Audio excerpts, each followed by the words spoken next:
നമ്മൾ ആരും മനഃപൂർവ്വം ഈ ഒരു കാര്യം ചെയ്യാൻ ആഗ്രഹിക്കുമോ? ഇല്ല. എന്റെ ഒരു അഭിപ്രായത്തില് മരിക്കുമ്പോഴല്ലാതെ ഈ പെട്ടിക്കകത്ത് കിടക്കേണ്ട വരുമെന്ന് നമ്മൾ ആരും സ്വപ്നത്തിൽ പോലും വിചാരിക്കത്തില്ല. ഞാൻ ഒരിക്കലും വിചാരിച്ച കാര്യമല്ല ഇത്.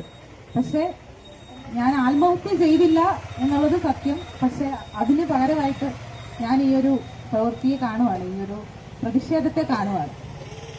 ഇങ്ങനെ ഒരു അവസരം തന്നതിന് കാരിത്താസ് മാനേജ്മെന്റിന് നന്ദി. ശവപ്പെട്ടി കിടക്കാനുള്ള ഒരു അവസരം അനുവദിച്ചു തന്നതിന്. കാരണം മരിക്കുമ്പോഴല്ലാതെ കിടക്കേണ്ടാത്ത ഒരു സാധനത്തില് ഇപ്പം കിടക്കാൻ അനുവദിച്ചു തന്നതിന് മാനേജ്മെന്റിന് അത്രയും ഒരു സപ്പോർട്ടിന് വളരെ നന്ദി.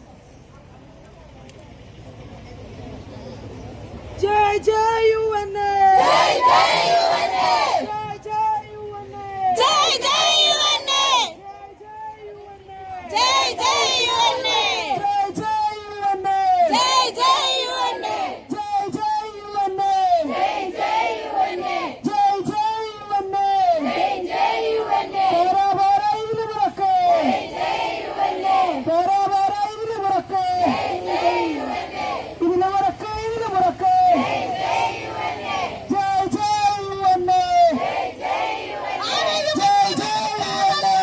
ആരെയും അട്ടിമറിക്കാനല്ല, ആരെയും അട്ടിമറിക്കാനല്ല, ആരെയും അട്ടിമറിക്കാനല്ല, ആരടി മണ്ണ് ഭരിക്കാനല്ല, ആരടി മണ്ണ് ഭരിക്കാൻ.